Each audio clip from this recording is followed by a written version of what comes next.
Hi, I'm Don Devilak. You've come to presentation number 6, video number 6 in our series on creating an introduction plan. This section is on networking, finding and utilizing key helpers. Now, we spent quite a bit of time in our Before You Start Spending Big Money series when we were talking about getting marketing information that you need before you start to spend money.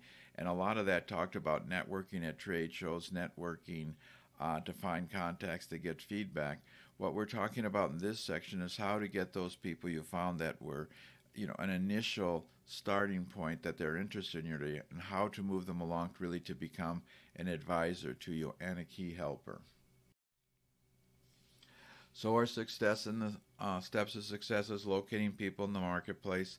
Again, go back to that video on creating, finding out marketing information before you get started. Presentation 2 in the Before You Spend Big Money video series. Then you want to start getting some initial support from them. You want to develop a plan to get contacts involved, and you want to get the most out of your contacts. So you're not going to just get everyone to sign up for a key helper on your first venture. What you do is you want to work with those contacts, sort of get them involved slowly, maybe give them a little bit of money for the initial contact to get them involved, but just keep moving things forward until they really become a key advisor and you can have them on your advisory council. Locating people in the market. Now, of course, go back to the other video on marketing information you need to know before going ahead in the Before You Start Spending Big Money series. But just as sort of a refresher, inventors clubs, go to your inventors clubs. Those people are networkers. They all want to help you, and see if you can find people that help you. The Chamber of Commerce. Now, most people think of the Chamber of Commerce as kind of a stodgy group of businessmen and old guys, but in reality, these are all people in the marketplace who actually know a lot about things. So if you can find people at the Chamber of Commerce, a retailer, a distributor, manufacturer, or people in the industry, just tell them that you're an inventor starting a company. You just want to meet with the Chamber of Commerce, seeing there are people you can network with that can help you, and see what happens. You won't always get some contacts, but frequently you might find a retailer or a distributor or somebody in that Chamber of Commerce who actually can steer you the right way. I mean, sometimes there are accountants, sometimes there are lawyers, sometimes there are people who are service providers looking for money. But you know what? All those people have accounts, and they're not afraid to tell you if they have an account that maybe is in your line of business and maybe could help you.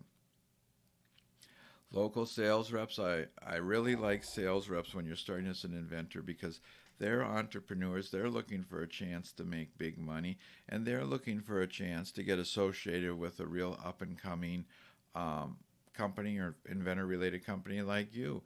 So the local sales reps, they also know the industry, they know the products, they know a lot of inventor-based companies, and besides that, they know sales reps around the country. So if you can get some local sales reps to work with you, that's a great thing. And you can find those sales reps by going to trade shows. You can find them by asking retailers.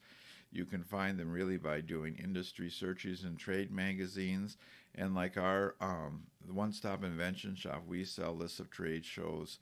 Our sales reps for only $24.95 for certain industries. So check out all these things and see if you can find sales reps who will help you.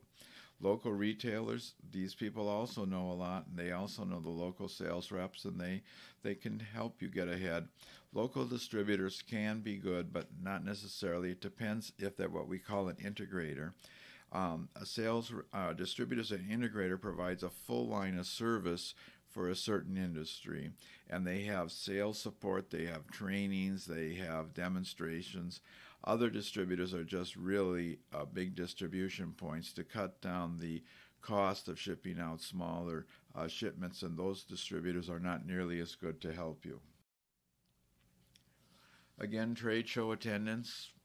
It's my favorite spot to meet people, but if you get your trade magazine that we talked about again in that finding the marketing information you need before moving ahead, and before you start spending big money video series.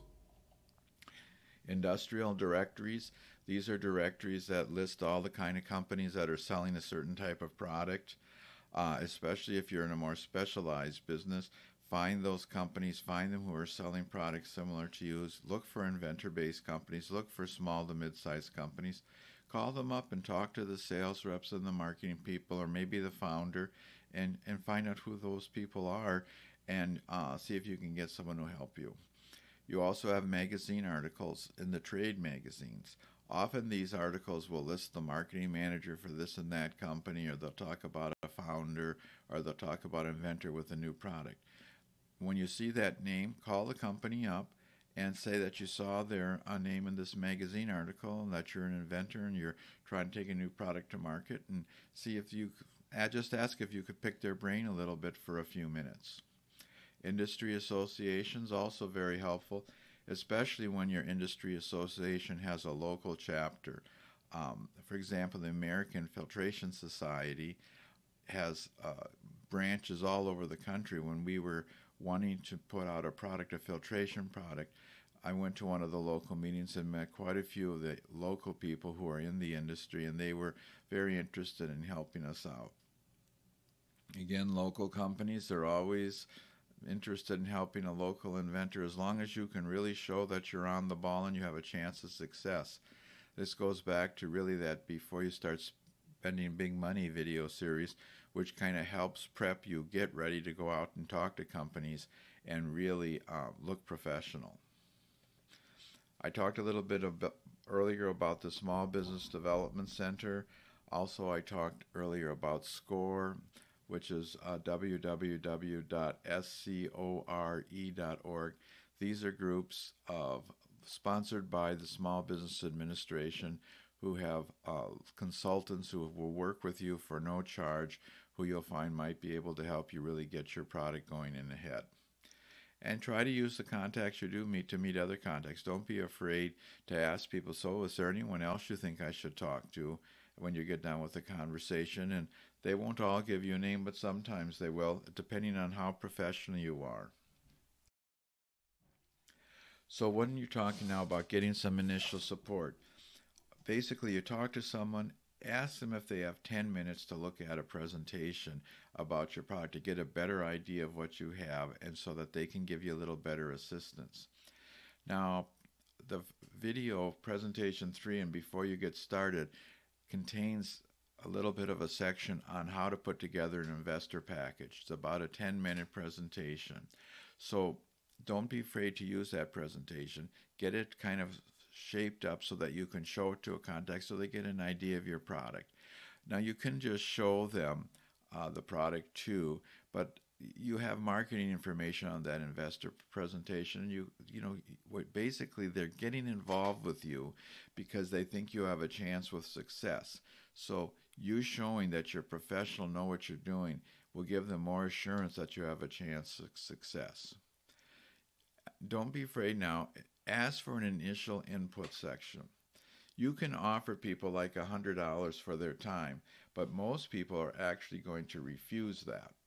But you do it in good faith, and if you do pay someone $100 to get started, that's okay. You can use that.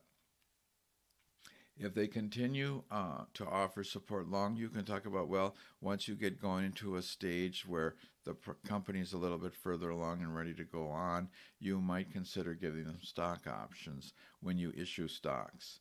Always listen to their input, take into effect what they have, never argue with them, but you can always ask probing questions, and always ask them what else you can do in order to move forward. Now what you need is a plan to get your contacts more involved. So again, remember, you're professional. You've got to show a professional image, and you've got to work with the people in a very professional manner. So you've got contacts for manufacturing, sales, partnership arrangements, funding. Kind of make a list of all of your contacts, who will help with what. Make sure you have every basis covered. then what you want to do is set up an initial plan. Here's how I'm going to approach this area. So this is what I'm thinking of doing for fundraising, for example. So now you're going to talk to your fundraising contacts. Say, I've prepared a plan. This is what I'm going to do, but I want your input into this plan, and let me see if you think I'm going in the right direction. And meet with them for lunch or talk to them on the phone. If they're local, try to meet with them for lunch. Then what'll happen is they'll I won't say they'll all say yes, but some will say yes, and they'll meet with you and they'll go over the plan. It's sort of a harmless session as far as it's not much commitment on their part, but you're getting input from them, but more important, you're kind of getting them more and more involved in your company, and that's something that just goes more and more for moving forward. Basically, people kind of form habits, and once they start meeting with you and talking to you, you'll find they'll just keep meeting with you as long as you keep things professional and don't over stress them out. So once you show the plan, once you talk to them, you get their input. See, ask them, how can you help me execute this plan? Again, you're just getting the contacts more involved in your company, more involved in how they can help you with the hope that the product succeeds. All this is none of these people are going to help you until they think your product is going to succeed. So if people drop out, ask them, why they dropped out. Is there something that they don't feel confident your product will go ahead? See that input that you can get so that you understand, what the insiders are really thinking. Now, if you really want to get your most out of your contacts, one is you have to understand where their interest is. Are they really interested in being a part of your company as it gets bigger? Are they just being friendly and nice? Are they trying to maybe look at you as a potential partner, where your invention will come into their company? Just see, are they trying to steer you towards their company as a manufacturer and partner? They all are going to have a difference of interest, and you want to understand what those are so you can kind of play up to that interest to get them involved. Use your manufacturing these contacts as much as you can, as much as they're willing to share information with you. Now, the tendency for inventors is only to go to these contacts when they're in trouble, or when they're in need of help, or when they're really in a pickle. So they might not contact the contacts for 5 or 6 months. Well, that's not really good. You really want to set up maybe a bi-monthly meeting at least with the contacts. Tell them what's going on, even when you're not in trouble. You don't want to just always wait to trouble. Keep them advised of what's going on and get their input even when you think things are going fine. They might have better ways of doing things. They may have a little bit more input. They might have contacts for you that you can talk to. So don't just wait till you have a big problem.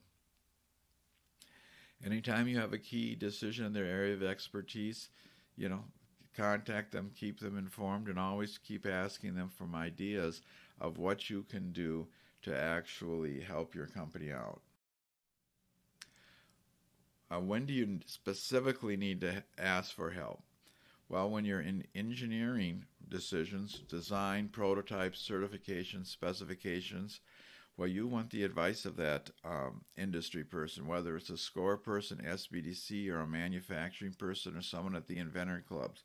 Don't go forward on making these kind of decisions, especially if this is not your area of expertise, without contacting people. When you're talking to manufacturing, again, very important to meet with your contacts for agreements. So if you're going to sign it, don't sign a marketing agreement without talking to a marketing person. Product specifications.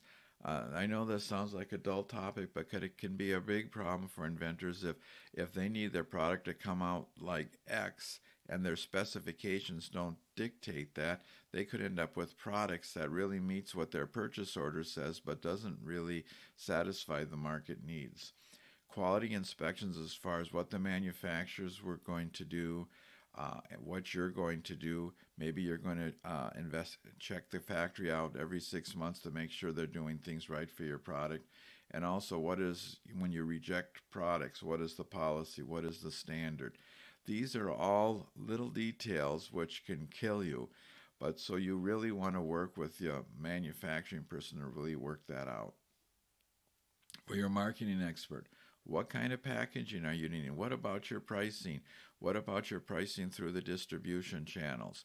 What about the trade shows you should attend? What about marketing programs? You want to discuss all these decisions with your marketing, and usually it's good to have 3 or 4 marketing people as advisors because they all kind of have a little different input. And really, but don't just go forward on your own and do a package and then find out the package isn't right. Talk to your advisors before that.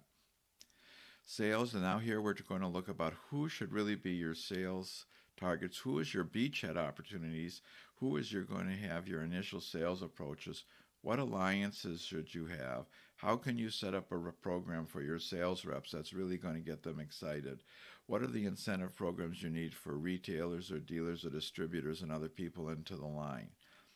All of these issues are very important. You can go out with a very solid sales program if you work with some of your insiders, programs that you know work and programs that the people are really looking for, or you can go out with some program that you dreamed up on your own, and the chances of that program being right for the market aren't really that good.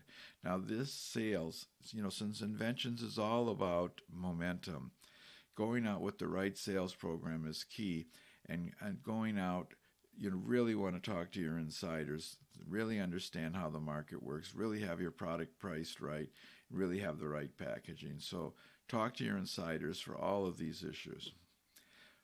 So financing. Now, you need a financing person who's helping you, someone who's raised money before. And one of the reasons I like to go to the Chamber of Commerce is the Chamber of Commerce is really where you're most likely to find someone who's helped companies raise money, because they'll often have contacts at the Chamber of Commerce.